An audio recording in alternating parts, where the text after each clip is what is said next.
How to delete transactions on Venmo. Welcome back to Glitch Sorcerer, and let's jump right into this video. You have to open up your Venmo application and make sure to log in to your account. Now once you are logged in, you can head to your transaction section. Now you will see there is no delete option. However, you will see a hide or archive option based on the application version. Just tap on any of the option of hide or archive.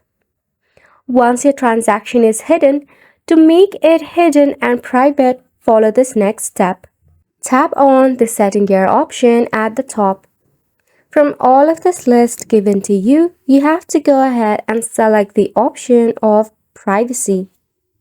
In here, you can select your default privacy setting for all future payment as public, friends, or private.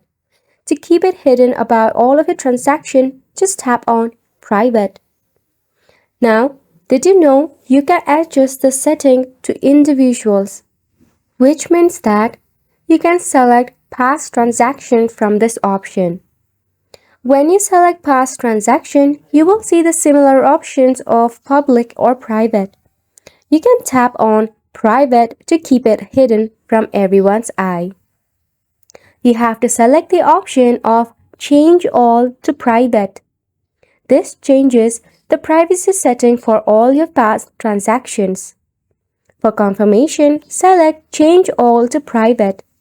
And that is how you can fake the illusion of a deleted transaction on Venmo. Isn't it such a clever hack? So make sure to go ahead and give it a try, and thank you so much for tuning in.